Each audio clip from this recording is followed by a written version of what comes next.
मंदिरा बहुत अच्छा खाना बनाती थी।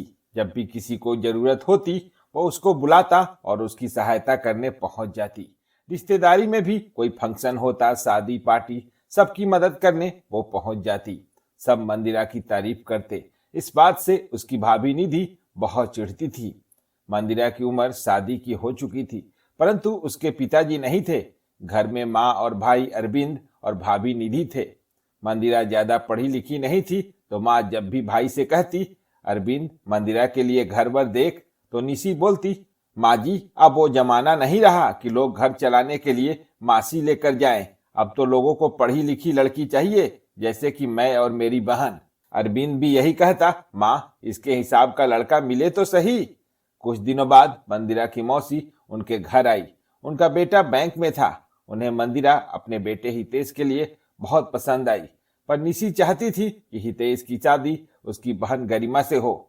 मौसी माँ को आश्वासन देकर गई कि वो हितेश को मना लेगी, पर उससे पहले ही निशी हितेश से मिली और उसे बहला फुसला कर अपनी बहन का रिश्ता पक्का कर दिया। मौसी जब हितेश संग घर आई तो हितेश को सजी सबरी गरिमा पसंद आई और उसने मंदिरा की जगह गरिमा से शादी कर ली। मौसी ने बहुत समझाया, पर वो बोला, माँ गरिमा मेरी तरह पढ़ी लिखी है, नौकरी करती है। इस तरह मंदिरा के लिए आया ये रिश्ता भी निकल गया। अब तो भाभी आए दिन ताने सुनाती। गरिमा की शादी में मेहमानों की आवभगत की जिम्मेदारी मंदिरा की थी। अच्छा नाश्ता खाना सब उसने बनाया, पर वो अपनी भाभी के व्यवहार से बहुत आहत हुई। भाभी अपनी बुआ को बता रही थी कि निकम्मी लड़की है, ना पढ़ी लिखी है, मुफ्त की रोटी तोड़ती है। इसे और इसकी माँ को हम पाल रहे हैं। चलो, माँ का करना तो हमारी मजबूरी है, पर हम इसका क्या करें? इतना खर्चा है, इसकी वजह से हम अपना बच्चा नहीं कर पा रहे। रोज भाई से नई नई फरमाइश करती है। मंदिरा को आज बहुत दुख हुआ। उसने सोचा, अब बस और नहीं। वो भाभी को तबीयत का बोल माँ को लेकर घर आ गई। भाई दोनों को छोड़ फिर से शादी में चला गया। माँ को सुला मंदिरा बैठी बैठी सोचती रही। उसने अपनी माँ के नाम चिट्ठी लिखी। माँ, मैं आप सब पर बोझ हो गई हूँ। मैं जा रही हूँ। अगर जिंदगी में कुछ बन गई तो आपके पास जरूर आऊंगी। चिट्ठी रख मंदिरा कुछ कपड़े ले निकल पड़ी। रेलवे स्टेशन पर आई। वहां कोई गाड़ी खड़ी थी और उसमें वो बैठ गई। सुबह आंखें खुली तो वो भोपाल में थी। वो गाड़ी से उतरी और मुंह धोया। भूख भी लगी थी। वह स्टेशन पर बैठ गई। सुबह से शाम हो गई। स्टेशन के सामने एक स्टॉल था जो रतन का था। वो सुबह से उसे देख रहा था। उसने पूछा, कौन हो, कहाँ से आई हो? सुबह से ऐसे ही बैठी हो? भूख लगी होगी, लो ये चाय समोसा खा लो। मंदिरा पहले तो ना बोली, पर भूख लगी थी, उसने खा लिया। फिर उसने रतन से पूछा, मुझे कुछ काम मिलेगा? रतन बोला, क्या कर सकती हो? उसने कहा, मैं खाना बहुत अच्छा बनाती हूँ। रतन बोला, अब रात को कहाँ जाओगी? मंदिरा बोली, पता नहीं, यही किसी कोने में रात बिता लूंगी। रतन बोला, यहाँ रात में रुकना ठीक नहीं, तुम चाहो तो मेरे साथ चलो। मंदिरा बोली, तुम्हारे साथ?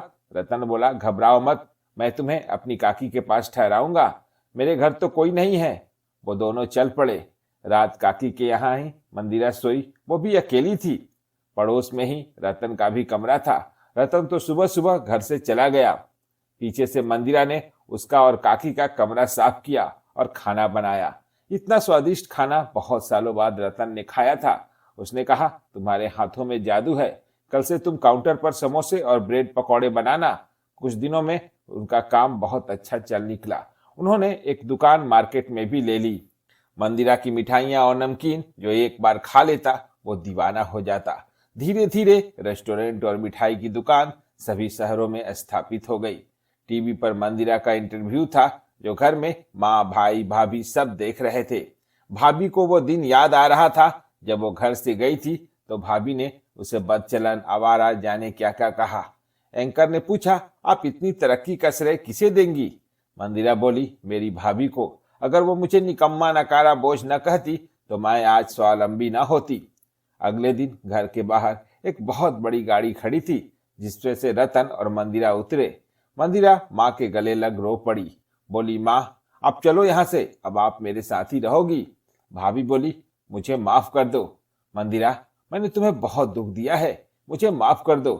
मंदिरा बोली, नहीं भाभी, आपका अपमान ही तो आज ये सम्मान का अवसर लाया है। मैं किसी से नाराज नहीं हूँ। देखो ना, आप लोगों के आशीर्वाद से मैं कहाँ आ गई हूँ। रतन जी का तो सबसे ज्यादा धन्यवाद, जिन्होंने कठिन समय में मेरा साथ दिया और मुझे अपनाया। ऐसे जीवन साथी पा मैं धन्य हो गई। सच है दोस्तों, कभी कभी हमारा बुरा वक्त हमारे जीवन को नई दिशा दे जाता है।